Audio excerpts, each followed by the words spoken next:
ഈശോയിൽ ഏറ്റവും സ്നേഹമുള്ളവരെ, 2025 ജനുവരി 24, 25, 26 തീയതികളിൽ പേരാമംഗലം സെൻറ് മേരീസ് ഇടവകയിൽ 4 വിശുദ്ധരെ ഓർത്ത് അവരുടെ മാധ്യസ്ഥ സഹായം തേടി പ്രാർത്ഥിച്ചുകൊണ്ട് തിരുനാൾ ആഘോഷിക്കുകയാണ്. നമുക്കറിയാം, തിരുനാൾ എന്ന് പറഞ്ഞാൽ അത് വിശുദ്ധമായ ദിവസം എന്നുള്ളതാണ് അർത്ഥം. പേരാമംഗലം ഇടവകയുടെ വിശുദ്ധമായ ദിവസമാണ് ജനുവരി 25. തീർച്ചയായിട്ടും നമ്മൾ എല്ലാ വിശുദ്ധരെയും ഓർക്കുന്നുണ്ടെങ്കിൽ കൂടെയും ഈ തിരുനാൾ സുദിനത്തിൽ പ്രത്യേകമായി നമ്മുടെ ഇടവകയുടെ പ്രത്യേക മധ്യസ്ഥയായ പരിശുദ്ധ കന്യകാമറിയത്തെ നമുക്ക് വിസ്മരിക്കാൻ സാധിക്കുകയില്ല. പരിശുദ്ധ കന്യകാമറിയത്തിൻ്റെ പ്രത്യക്ഷങ്ങളിൽ പരിശുദ്ധ വിജയമാതാവിൻ്റെ പ്രത്യക്ഷമാണ് നമ്മുടെ ഇടവകയിൽ നമ്മൾ കാലങ്ങളായിട്ട് തുറന്നു കൊള്ളുന്നത്. പരിശുദ്ധ വിജയമാതാവിൻ്റെ ചരിത്രം നമുക്കെല്ലാവർക്കും അറിയാവുന്നതാണ്. 1571 നടന്ന ലെപ്പാൻഡോ യുദ്ധം. ആ യുദ്ധത്തിൽ 2 കക്ഷികളാണ്. ഒന്ന് ക്രൈസ്തവ സമൂഹം, ദുർബലമായിട്ടുള്ള ഒരു ക്രൈസ്തവ സമൂഹം എന്ന് പറഞ്ഞാൽ അത്ര വലിയ ശക്തിയുള്ള ഒരു സൈന്യ നിരയുള്ള ഒരു സമൂഹമല്ല. അപ്പുറത്ത് നിൽക്കുന്നത് ടർക്കികളുടെ അല്ലെങ്കിൽ ഒരു ഇസ്ലാം സൈന്യം തന്നെ അപ്പുറത്ത് നിൽക്കുകയാണ്. വലിയൊരു സൈന്യം. ക്രൈസ്തവ സമൂഹത്തെ നശിപ്പിക്കണം എന്നുള്ള ആഗ്രഹത്തോടു കൂടെയാണ് ഒട്ടോമാൻ ചക്രവർത്തിയുടെ നേതൃത്വത്തിൽ ടർക്കിഷ് സൈന്യം അവിടെ നിലകൊണ്ടത്. പ്രിയപ്പെട്ടവരെ, ക്രൈസ്തവ സമൂഹം ആ കാലഘട്ടത്തിൽ വലിയ ഒരു പ്രതിസന്ധിയിലൂടെ കടന്നു പോവുകയാണ്. ഒട്ടോമൻ രാജാവ് പ്രഖ്യാപിക്കുകയാണ്, ഞങ്ങൾ മാർപ്പാപ്പയെ വധിക്കും അല്ലെങ്കിൽ തടവിലാക്കും, ക്രൈസ്തവ സമൂഹത്തെ നാമാവശേഷമാക്കും എന്ന് പ്രഖ്യാപിച്ചിരിക്കുകയാണ്. വലിയൊരു സൈന്യ നിരയുമായിട്ടാണ് ഈ രാജാവ് ഒട്ടോമൻ സൈന്യം റോമിനെതിരെ നീങ്ങിക്കൊണ്ടിരിക്കുന്നത്. റോമിനെ സഹായിക്കുവാനായിട്ട് വളരെ കുറച്ച് രാജാക്കന്മാരാണ് വന്നിട്ടുള്ളത്, വളരെ കുറച്ച് പടയാളികളാണുള്ളത്. ഈ വലിയ പ്രതിസന്ധിയിലൂടെ കടന്നു പോകുന്ന സമയത്ത് ഇറ്റലിയിലെ അല്ലെങ്കിൽ യൂറോപ്പിലെ ജനം മുഴുവൻ ജപമാല ചൊല്ലി പ്രാർത്ഥിച്ചു. ജപമാല രാജ്ഞിക്ക് ഇറ്റലിയെ സമർപ്പിച്ച്, റോമിനെ സമർപ്പിച്ച് മാർപ്പാപ്പ പ്രാർത്ഥിച്ചു, വൈദികര് പ്രാർത്ഥിച്ചു. അനേകര് തെരുവുകളിലേക്ക് ഇറങ്ങി ചെന്നുകൊണ്ട് പ്രദക്ഷിണമായി ജപമാല പ്രദക്ഷിണങ്ങൾ നടത്തിക്കൊണ്ട് പ്രാർത്ഥിച്ചു. അങ്ങനെ ഒക്ടോബർ 7-ാം തീയതി യുദ്ധം ഔദ്യോഗികമായിട്ട് ആരംഭിക്കുകയാണ്. 1571 ഒക്ടോബർ 7-ന് യുദ്ധകാഹളം മുഴങ്ങുന്ന സമയത്ത് പ്രിയപ്പെട്ടവരെ, തലേ ദിവസം മുഴുവൻ ഈ ജനമിങ്ങനെ പ്രാർത്ഥിച്ചുകൊണ്ടിരിക്കുകയാണ്.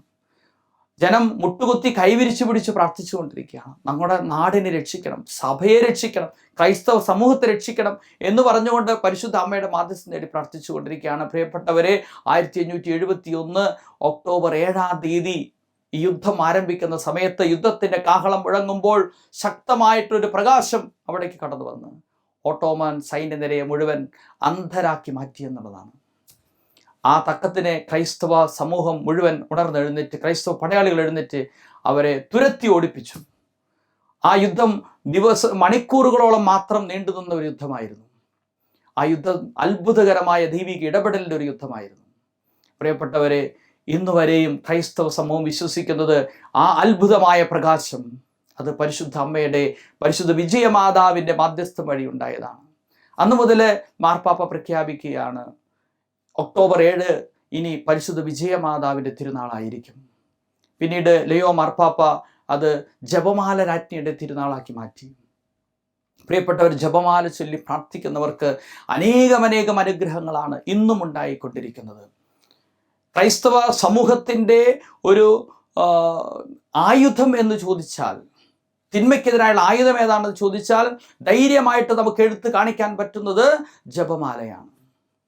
നമുക്കറിയാം, നമ്മുടെ സന്യാസിനിമാർ, അതുപോലെ സന്യാസികൾ, അവർ അരപ്പട്ടയിൽ ജപമാല ധരിക്കുന്നത് നിങ്ങൾ ശ്രദ്ധിച്ചിരിക്കും. അത് ഇടത് ഭാഗത്താണ് അവർ ധരിക്കുന്നത്. എന്തുകൊണ്ടാണ് ആ ഇടത് ഭാഗത്ത് ജപമാല ധരിക്കുന്നത് ചോദിച്ചാൽ, പടയാളികളാണ് ഈ തരുണത്തിൽ ഇടത് ഭാഗത്ത് ആയുധം ധരിക്കുന്നത്. അതിനെ ഓർത്തുകൊണ്ടാണ് സന്യാസികൾ ഇടത് ഭാഗത്ത് ജപമാലയാകുന്ന ആയുധം ധരിക്കുന്നത്. ഇത് ആദ്യം ആരംഭിച്ചത് 1571 ലെപ്പാൻഡോ യുദ്ധത്തിലെ പടയാളികളാണ്. അവരാണ് ബെൽറ്റിൻ്റെ ഇടത് ഭാഗത്ത് ജപമാല കെട്ടിയിട്ട് യുദ്ധത്തിന് ഇറങ്ങിയത്. പ്രിയപ്പെട്ടവരെ, ഈ ജപമാല എന്ന് പറയുന്നത് വലിയ ആയുധമാണ്. ദൈവം നമുക്ക് നൽകിയിരിക്കുന്ന പരിശുദ്ധ അമ്മയുടെ മാധ്യസ്ഥം വഴിയായി നൽകിയിരിക്കുന്ന ശക്തിയേറിയ ആയുധമാണ് ജപമാല. തിന്മയ്ക്കെതിരായിട്ടുള്ള പോരാട്ടത്തിൽ ജപമാല ഉയർത്തി, കരങ്ങൾ ഉയർത്തി നമ്മൾ പ്രാർത്ഥിക്കുമ്പോൾ തീർച്ചയായിട്ടും തിന്മ അവിടെ കീഴടങ്ങുന്ന അനുഭവമാണ് എല്ലാവരുടെയും ജീവിതത്തിൽ നമുക്ക് കാണാനായിട്ട് സാധിക്കുക. എവിടെയൊക്കെ ഭക്തിയോടുകൂടെ, എവിടെയൊക്കെ വിശ്വാസത്തോടുകൂടെ പരിശുദ്ധ അമ്മയുടെ കരം പിടിച്ചുകൊണ്ട് നമ്മൾ പ്രാർത്ഥിച്ചിട്ടുണ്ടോ, അവിടെയെല്ലാം അത്ഭുതങ്ങൾ കാണാൻ സാധിക്കും. അതാണ് പരിശുദ്ധ വിജയമാതാവ് നമ്മളെ ഓർമ്മിപ്പിക്കുന്നത്. പ്രിയപ്പെട്ടവരെ, ഇന്ന് ലോകം കടന്നു പോകുന്ന വെല്ലുവിളികൾ, നമ്മുടെ കുടുംബങ്ങൾ കടന്നു പോകുന്ന വെല്ലുവിളികൾ, നമ്മുടെ സമൂഹം കടന്നു പോകുന്ന വെല്ലുവിളികൾ, നമ്മുടെ യുവജനങ്ങൾ കടന്നു പോകുന്ന വെല്ലുവിളികൾ, ഇവിടെയെല്ലാം പരിശുദ്ധ വിജയമാതാവിൻ്റെ മാധ്യസ്ഥം നമുക്ക് ശക്തിയാണ്, നമുക്ക് തുണയാണ്. പ്രിയപ്പെട്ടവരെ, ഈ തിരുനാൾ ഒരിക്കൽ കൂടെ ജപമാല എടുക്കുവാനുള്ള ഒരു അവസരമായി തീരട്ടെ. ജപമാല ചൊല്ലി പ്രാർത്ഥിക്കാനുള്ള ഒരു അവസരമായി തീരട്ടെ. പ്രിയപ്പെട്ടവരെ, കേരള കത്തോലിക്ക സഭയെ പിടിച്ചു നിർത്തിയത്, കത്തോലിക്ക കുടുംബങ്ങളെ പിടിച്ചു നിർത്തിയത് എന്താണ്? ജപമാലയാണ്. നമ്മുടെ കുടുംബങ്ങളിൽ അനുദിനം ഉയരുന്ന ജപമാല പ്രാർത്ഥനയുടെ സംരക്ഷണ കവചത്തിലാണ് നമ്മുടെ ഓരോ കുടുംബവും നിലനിൽക്കുന്നത്. ഇന്ന് കുടുംബങ്ങൾ തകർന്നു പോകുന്നുണ്ടെങ്കിൽ അതിൻ്റെ അടിസ്ഥാനം കിടക്കുന്നത് ജപമാലയുടെ കണ്ണികൾ നമ്മളിൽ നിന്ന് വിട്ടകന്നു പോയി എന്നുള്ളതാണ്. ജപമാല കണ്ണികളിലൂടെ കരം കോർത്ത് പിടിച്ചിട്ടുണ്ടെങ്കിൽ നമ്മുടെ കുടുംബങ്ങളൊന്നും തകരുകയില്ല. ഈ തിരുനാൾ പരിശുദ്ധ വിജയമാതാവിനോടൊപ്പം ജപമാലയിൽ മുറുകെ പിടിക്കുവാനുള്ളൊരു അവസരമായി തീരട്ടെ. പരിശുദ്ധ അമ്മയോട് ചേർന്ന് നമുക്ക് പ്രാർത്ഥിക്കാം. നമ്മുടെ ജീവിതത്തിൻ്റെ പ്രതിസന്ധികൾ, നമ്മുടെ ജീവിതത്തിൻ്റെ തകർച്ചകളിൽ, നമ്മുടെ ജീവിതത്തിൻ്റെ രോഗങ്ങളിൽ, നമ്മുടെ ജീവിതത്തിൽ സമാധാനമില്ലാത്ത അവസ്ഥകളിൽ, നമ്മുടെ ജീവിതത്തിൻ്റെ പരാജയങ്ങളിൽ നമുക്ക് പരിശുദ്ധ അമ്മയുടെ കരം പിടിക്കാം. അതിനുള്ളൊരു അവസരമായി തീരട്ടെ ഈ തിരുനാൾ. വിജയമാതാവിൻ്റെ മാധ്യസ്ഥ സഹായം നിങ്ങളോട് കൂടെ ഉണ്ടാകട്ടെ.